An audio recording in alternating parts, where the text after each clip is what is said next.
বন্ধুরা, আজকে আপনাদের নিয়ে যাব অ্যামাজনের ওই গভীর জঙ্গলে, যেখানে রহস্য, বিপদ আর এক অনন্য অ্যাডভেঞ্চার রয়েছে আমাদের অপেক্ষায়। এক জাদুকরী বৃক্ষ, এক অভিশাপ, আর এই অভিশাপের রহস্য উন্মোচন করতে বের হয়েছে এক দুঃসাহসী দল। আবার তাদের পথ রোধ করতে জঙ্গলের গহীনে জেগে উঠেছে এক অদ্ভুত শত্রু। বলছিলাম জঙ্গল ক্রুজ মুভির কথা। তাহলে চলুন দেরি না করে গল্পটি শুরু করা যাক।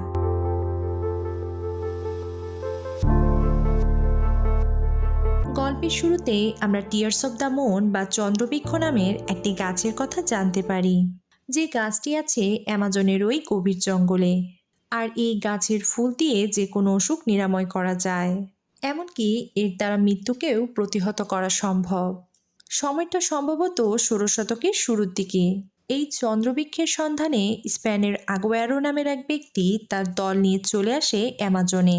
আর সেখানে থাকা ভয়ঙ্কর সব প্রাণীদের আক্রমণে তাদের অবস্থা খুবই শোচনীয় হয়ে পড়ে। তারা প্রায় মৃত্যুমুখে পতিত হয়। কিন্তু সৌভাগ্যক্রমে পোকামিচুনা উপজাতির কিছু লোক তাদের সেখান থেকে উদ্ধার করে নিয়ে যায় তাদের ঘাঁটিতে, এবং ওই গাছের ফুলের রস দিয়েই তাদের সুস্থ করে তোলে। কিন্তু লোভে অন্ধ আগুয়েরো আর তার দল সেই উপজাতির সাথে বিশ্বাসঘাতকতা করে, কারণ তারা জেনে ফেলেছিল এই উপজাতি আসলে সেই চন্দ্রবৃক্ষের রক্ষক। তারা সেই উপজাতির প্রধানকে হত্যা করে, কারণ তার গলার ওই তীরচিহ্ন রত্নটিতেই লুকিয়ে আছে সেই গুপ্তপথের রহস্য, যার সাহায্যে ওই চন্দ্রবৃক্ষের কাছে পৌঁছা সম্ভব। তবে এই ঘৃণ্য কাজের জন্য পুরো দলটিকে এক ভয়ানক অভিশাপের মুখোমুখি হতে হয়, কারণ মৃত্যুর পূর্ব মুহূর্তে ওই আদিবাসী প্রধান তাদের একটি অভিশাপ দিয়েছিলেন। এখন তারা যদি এই অ্যামাজন নদী পেরিয়ে এখান থেকে চলে যাওয়ার চেষ্টা করে, কিংবা ওই গাছের খোঁজে জঙ্গলের ভিতরে প্রবেশ করে, তাহলে এই জঙ্গল তাদের গ্রাস করে নেবে আর তারা পাথরে পরিণত হবে। তার মানে তারা এই জঙ্গল থেকে আর বের হতে পারবে না। প্রধানের অভিশাপ কাজ করে, কিন্তু আমাদের এই গল্পের সব রহস্য এখানেই শেষ হয় না। গল্প এগিয়ে যায়, চলে আসে ১৯১৬ সালে লন্ডনে। এখানে আমরা পরিচিত হই ডক্টর লিলি হটন আর তার ভাই ম্যাকগ্রেগের সাথে। লিলি একজন বিজ্ঞানী, এবং যার বিশ্বাস সেই চন্দ্রবৃক্ষের অস্তিত্ব আছে। এদিকে লিলির ভাই ম্যাকগ্রেগ এখানকার রয়্যাল সোসাইটিতে একটি বক্তৃতা দিচ্ছেন। তিনি তাদের বোঝানোর চেষ্টা করছিলেন যে এই চন্দ্রবৃক্ষের খোঁজ মানবজাতির জন্য কত উপকারী হতে পারে, যার দ্বারা সারিয়ে তোলা সম্ভব হবে যে কোনো ধরনের দুরারোগ্য ব্যাধি। তাই তিনি এই চন্দ্রবৃক্ষের খোঁজ করে এটিকে নিয়ে গবেষণা করতে চান, এবং এই মিশনে তিনি তাদের সাহায্য চাইছেন। কিন্তু সোসাইটি এই বিষয়ে কোনো আগ্রহ নেই, কারণ সোসাইটির প্রধান চাইছেন এই তীরচিহ্ন রত্নটি জার্মানির এক প্রিন্সের হাতে তুলে দিতে, যার বিনিময়ে তিনি তাদের অনেক স্বর্ণালঙ্কার দিতে প্রস্তুত। যার ফলে লিলি বাধ্য হয় সেখান থেকে তীরচিহ্ন রত্নটি চুরি করতে। কিন্তু ঘটনাক্রমে প্রিন্স লিলিকে চুরি করতে দেখে ফেলে। স্টোর রুমের মধ্যেই শুরু হয়ে যায় এক তুমুল দৌড়ঝাঁপ। একদিকে লিলি রত্ন নিয়ে পালাতে চাইছে, আর অন্যদিকে প্রিন্স তাকে ধরার চেষ্টা করছে, যেন এক ক্যাট মাউস গেম। তবে যাই হোক, লিলি কোনোভাবে নিজেকে বাঁচিয়ে সেখান থেকে পালাতে সক্ষম হয়। এবার লিলি এই দুঃসাহসিক অভিযানে তার ভাই ম্যাকগ্রেগের সাহায্য চায়। তার উদ্দেশ্য চন্দ্রবৃক্ষ খুঁজে বের করে মানুষের কল্যাণ করা। আর তার ভাই ম্যাকগ্রেগ লিলিকে খুব ভালোবাসতো, তাই তারা দুজনই একসাথে অ্যামাজনের উদ্দেশ্যে বেরিয়ে যায়।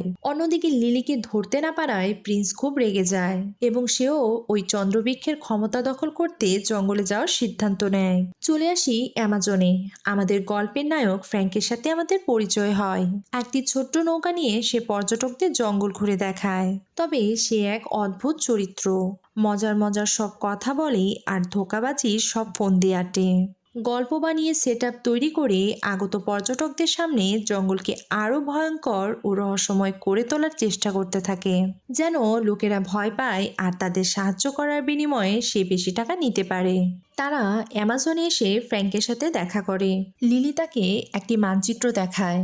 সে ফ্র্যাঙ্কের নৌকা ভাড়া করে জঙ্গলের সেই অংশে যেতে চায় যেখানে ওই চন্দ্রবৃক্ষ আছে, কিন্তু ফ্র্যাঙ্ক তাকে ওই স্থানে যেতে নিষেধ করে, কারণ একে তো জঙ্গলের ওই অংশে ভয়ঙ্কর সব প্রাণীরা বাস করে, আর সাথে আছে পোকামিচুনা নামের দুর্ধর্ষ এক উপজাতি, যারা নাকি মানুষ পর্যন্ত খেয়ে ফেলে।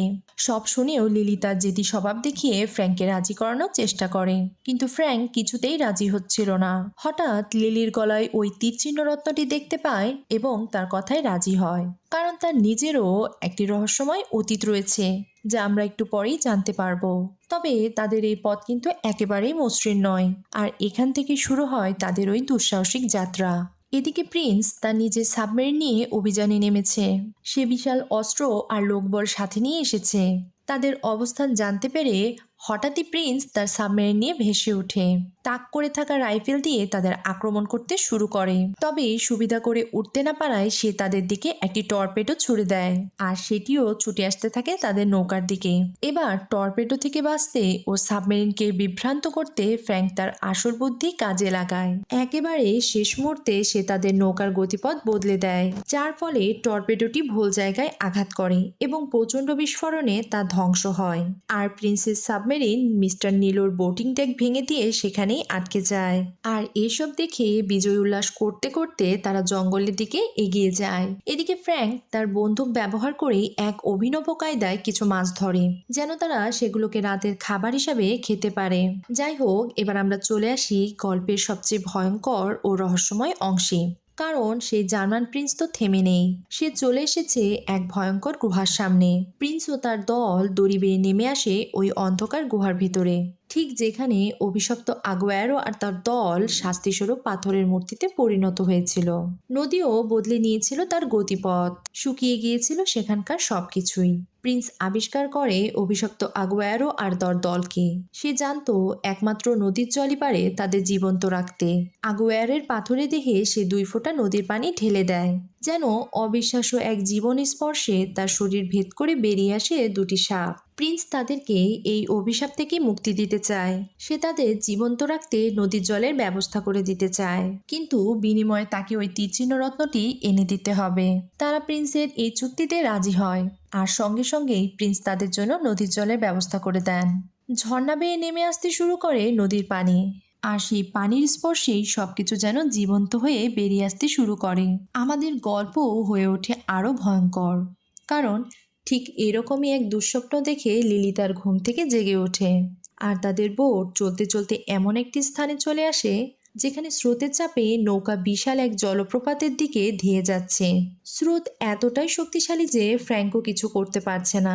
একে তো নৌকাটা ছোট, তার উপর তাদের নিয়ন্ত্রণ নেই। কিন্তু ফ্র্যাঙ্ক হাল ছাড়ার লোক নয়, সে নৌকাটিকে সামলাতে নিজের সর্বশক্তি ঢেলে দেয়। আর ঠিক শেষ মুহূর্তে ভাগ্যের জোরে তারা ওই ভয়ানক জলপ্রপাতের কিনারা থেকে ফিরে আসে। নৌকা ডুবে না গিয়ে রক্ষা পায়। খাবার ও জ্বালানির সন্ধানে ফ্র্যাঙ্ক ম্যাকগ্রেগকে সাথে নিয়ে বনের ভেতরে প্রবেশ করে, আর সেই সুযোগে লিলিও প্রবেশ করে ফ্র্যাঙ্কের ক্যাবিনে।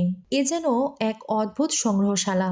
এখানে পুরনো মানচিত্র, বই আর নানা অদ্ভুত জিনিস ছড়িয়ে ছিটিয়ে আছে। হঠাৎ তার চোখে পড়ে একটি পুরনো বই। বইটিকে সে হাতে নিয়ে খুলে দেখতে শুরু করে। তার চোখে মুখে বিস্ময়ের ছাপ ফুটে ওঠে। বইটিতে আঁকা রয়েছে তীরচিহ্ন রত্নের ছবি। সে বুঝতে পারে ফ্র্যাঙ্কো বহুদিন ধরে এই গাছের খোঁজ করছে, এবং তার বিশ্বাস এই গাছের অস্তিত্ব নিয়ে ফ্র্যাঙ্ক তাকে মিথ্যা বলেছে। ঠিক তখনই ফ্র্যাঙ্ক বোটে এসে হাজির হয়। লিলি বইটি ধরে বলল, তুমি কি আমাদের ব্যবহার করছো? তুমি কি নিজেই এই গাছের সন্ধান পেতে চাও? ফ্র্যাঙ্ক একটু থেমে গেল, এবং সে বুঝতে পারলো এই রহস্য আর লুকিয়ে রাখা যাবে না। ফ্র্যাঙ্ক ধীরে ধীরে বলতে শুরু করলো, আজ থেকে বহু বছর আগে আমি এই যাত্রা শুরু করেছিলাম, চন্দ্রবৃক্ষকে খোঁজার যাত্রা। কিন্তু যতই খুঁজেছি ততই বুঝেছি এটা হয়তো শুধু এক কল্পকাহিনী। লিলি তাকে বলল, তুমি গাছটি খুঁজে পাওনি কারণ তীরচিহ্ন রত্নটি তোমার কাছে ছিল না। তবে আমরা যদি একসাথে কাজ করি তাহলে আমরা সফল হতে পারবো। লিলির কথা শুনে ফ্র্যাঙ্কের মনে আবারও এক নতুন আশার সঞ্চার হয়। তারা নিজেদের মধ্যে গল্পে এতটাই মগ্ন ছিল যে খেয়ালই করেনি জঙ্গলের গভীর থেকে ধেয়ে আসছে এক বিপদ। হঠাৎ একদল ভয়ঙ্কর আদিবাসী তাদের ঘিরে ফেলে, তাদেরকে বন্দি করে ধরে নিয়ে যায় তাদের গোপন আস্তানায়। আর এই বিপজ্জনক পরিস্থিতি সামলানোর জন্য ফ্র্যাঙ্ক তাদের সাথে নিজস্ব ভাষায় কথা বলতে শুরু করে। এটা দেখে লিলি ও তার ভাই একেবারেই হতবাক হয়ে যায়। এরপর ফ্র্যাঙ্ক লিলিকে জানায়, তারা বলছে ওই তীরচিহ্ন রত্নটি তাদেরকে দিয়ে দিলে তারা আমাদের ছেড়ে দিবে, এবং তাদের এই প্রস্তাব লিলি সরাসরি প্রত্যাখ্যান করে। কোনো মতে সে নিজেকে মুক্ত করে একজন আদিবাসীর উপর হামলা করতেই যাবে, ঠিক তখনই সে তার মুখোশ খুলে ফেলে, ফ্র্যাঙ্কের গোপন পরিকল্পনা ফাঁস করে দেয়। লিলি দেখলো পুরো ব্যাপারটা আসলে ফ্র্যাঙ্কের সাজানো নাটক। আদিবাসীরা ফ্র্যাঙ্কের দলেরই অংশ। ফ্র্যাঙ্ক শুধু ওই তীরচিহ্ন রত্নটি পেতে এই পুরো প্ল্যান সাজিয়েছিল। এই আদিবাসীরা ছিল মূলত পোকামিচুনা উপজাতি। বর্তমান আদিবাসীদের প্রধান লিলিকে ওই তীরচিহ্ন রত্নটির গুপ্ত রহস্য বুঝিয়ে দেয়। পূর্ণ অমাবস্যার আগের রাতে যখন চাঁদের আলো ওই গাছে পড়বে, তখনই চন্দ্রবৃক্ষের প্রকৃত সত্য প্রকাশ পাবে। ঠিক তখনই চারপাশ কেঁপে ওঠে। আদিবাসীরা চিৎকার করে বলতে থাকে, আগুয়ারো এসেছে। লিলি বাইরে বেরিয়ে আসে। অভিশপ্ত আগুয়ারো আর তার দল ভয়ঙ্কর চেহারা ও বিষাক্ত সাপদের সঙ্গে হাজির।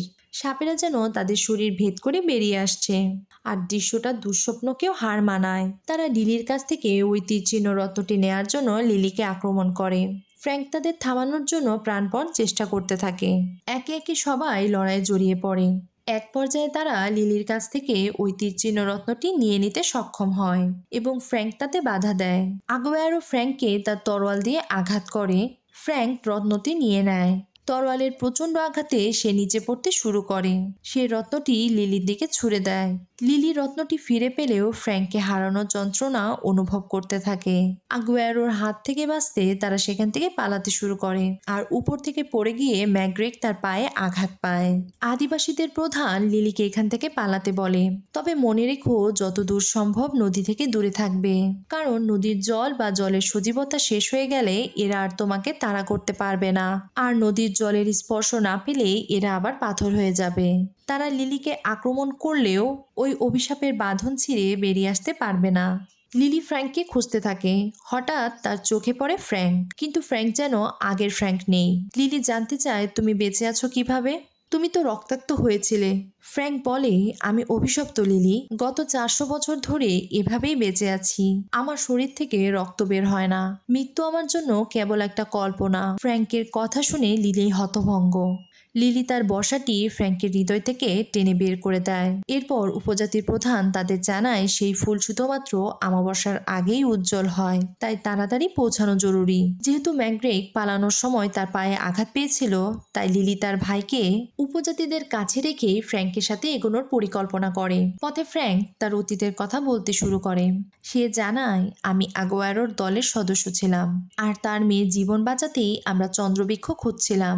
কিন্তু উপজাতিরা যখন আমাদের এই বৃক্ষের সন্ধান দিতে চাননি, তখন আগুয়ারো তাদের হত্যা করেছিল, আর তাই আমরা অভিশপ্ত হয়েছি। কিন্তু আমি কখনোই এই নদী ছেড়ে যাওয়ার চেষ্টা করিনি, এবং আমার বিশ্বাস আমি যদি পাথরে পরিণত হই, তবে হয়তো একদিন অভিশাপ থেকেই মুক্তি পাবো। এদিকে প্রিন্স লিলির ভাইকে তুলে নিয়ে যায় আর তাকে বন্দি করে লিলির অবস্থান সম্পর্কে জেনে নেয়। অন্যদিকে ফ্র্যাঙ্ক আর লিলি চন্দ্রবৃক্ষের খোঁজে আরও এগিয়ে যায়। তারা এসে পৌঁছায় সেই জায়গায় যেখানে নদীর গভীরে একটি রহস্যময় দরজা লুকিয়ে আছে। ফ্র্যাঙ্ক এসে বলে, এই দরজার পেছনে চন্দ্রবৃক্ষের সত্য লুকিয়ে আছে। লিলি প্রথমেই একটু দ্বিধায় পড়ে, কিন্তু ফ্র্যাঙ্ক তাকে সাহস যোগায় এবং দুজনেই পানির গভীরে ডুব দেয়। শুরু হয় দরজা খোলার এক অসম্ভব চেষ্টার গল্প। তবে হঠাৎই এক দুর্ঘটনায় লিলি সেখানে আটকে যায় এবং ফ্র্যাঙ্ক নিজের শ্বাস দিয়ে লিলিকে বাঁচাতে থাকে। অনেক চেষ্টার পর লিলি সেই দরজা খুলতে সক্ষম হয়, আর তারপরই নদীর ঝর্ণার জমে থাকা সমস্ত পানি বেরিয়ে যেতে শুরু করে। পানির স্তর নিচে নেমে আসে। ফ্র্যাঙ্ক ও লিলিকে অবাক করে দিয়ে উদ্ভাসিত হতে শুরু করে সেই গোপন সত্য। আর ঠিক তখনই প্রিন্স তার সাবমেরিনে এসে উপস্থিত হয়। লিলির ভাইকে বন্দি করে সে লিলিকে হুমকি দেয়, তার ভাইকে বাঁচাতে হলে তীরচিহ্ন রত্নটি তাকে দিতে হবে। আর লিলি বাধ্য হয়ে রত্নটি প্রিন্সের হাতে তুলে দেয়। সবাই মিলে সেই চন্দ্রবৃক্ষের গুহায় প্রবেশ করে। চন্দ্রবৃক্ষের সামনে এসে প্রিন্স দেখতে পায় গাছটি একেবারে শুষ্ক আর মৃত প্রায়, কিন্তু তার মতে গাছটি প্রস্ফুটিত হওয়ার কথা। তখন সে বুঝতে পারে হয়তো ওই তীরচিহ্ন রত্নটি ব্যবহার করলে এটি প্রস্ফুটিত হয়। সে ফ্র্যাঙ্ককে এই দায়িত্ব দেয়। ফ্র্যাঙ্ক তাকে বলে, এই কাজে আমার একটি শর্ত আছে, আমাকে একটি ফুল দিতে হবে। আমি এই অভিশাপ থেকে মুক্তি পেতে চাই। লিলি তাকে সাহায্যের জন্য এগিয়ে আসে। তারা একসাথে কাজ করতে থাকে। তারা রত্নটির উপর একটি চিহ্ন দেখতে পায় এবং রত্নটিকে ভেঙে দেয়। বেরিয়ে আসে আরও একটি গোলাপি রত্ন। সেটিকে তারা গাছে খোদাই করার জায়গায় স্থাপন করে। গোলাপি আলোর এক বিচ্ছুরণ ছুটতে শুরু করে পুরো গাছটি জুড়ে। এক গোলাপি আভায় ভরে ওঠে চারিদিক। গোলাপি রঙের ফুল বেরিয়ে আসতে শুরু করে। ফুলগুলো যেন পৃথিবীর সমস্ত রহস্যময় আলো নিজের মধ্যে লুকিয়ে রেখেছে, আর তার গন্ধে মিশে আছে যেন এক প্রাণোচ্ছল উত্তেজনা। প্রিন্স তার লোকদের ফুল সংগ্রহ করার নির্দেশ দেয়। এদিকে ফ্র্যাঙ্ক লুকিয়ে লুকিয়ে প্রিন্সের লোকদের মারতে শুরু করে, আর এই সুযোগে লিলি গাছে উঠে যায়। এদিকে চাঁদের ওই ক্ষীণ আলো যেন শেষ হয়ে আসছে।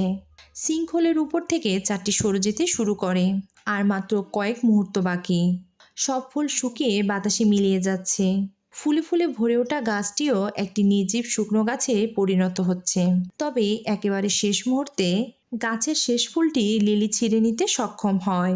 এদিকে প্রিন্স সেই ফুলটি নিতে লিলিকে মারার পরিকল্পনা করে, আর ফুলটি সে ফ্র্যাঙ্কের উদ্দেশ্যে নিচে ফেলে দেয় এবং ফ্র্যাঙ্ক সেটা ধরে ফেলে। এদিকে আগুয়ারো আর তার দল সেখানে চলে আসে এবং তারাও লিলিকে আক্রমণ করতে শুরু করে। আর লিলিকে বাঁচাতে ফ্র্যাঙ্ক তার কাছে থাকা ফুলটি তাদেরকে দেখায়। এবার তারা লিলিকে ছেড়ে ফ্র্যাঙ্কের দিকে তেড়ে আসতে শুরু করে। ফ্র্যাঙ্কও একটি পরিকল্পনা করে। সে তার বোটকে যত দ্রুত সম্ভব নদীর বাইরে নিয়ে যাওয়ার চেষ্টা করতে থাকে। তবে যাবার আগে সে কিছু একটা ম্যাগ্রেককে দিয়ে যায়। এদিকে প্রিন্স লিলিকে তাড়া করতে করতে নিচে চলে আসে, কিন্তু দুর্ঘটনাবশত একটি বড় পাথর তার উপরে পড়ে যায় এবং তার মৃত্যু হয়। অন্যদিকে আগুয়ারো আর তার দল চলে আসে ফ্র্যাঙ্কের বোটে। তারা ফ্র্যাঙ্ককে ভীষণভাবে আক্রমণ করে, আর ফ্র্যাঙ্ক তাদের নিয়ে নদীর বাইরের একটি অংশে চলে আসে। কিন্তু তারা যতক্ষণে বুঝতে পারলো তখন অনেক দেরি। জঙ্গল তাদের গ্রাস করতে শুরু করে। ফ্র্যাঙ্ক সহ অভিশপ্ত সবাই আবারও পাথরে পরিণত হয়। এদিকে লিলি দেখতে পায় ফ্র্যাঙ্ক তার জন্য ফুলটি রেখে গেছে, আর ফ্র্যাঙ্কের এমন অবস্থা দেখে লিলি খুব কষ্ট পায়।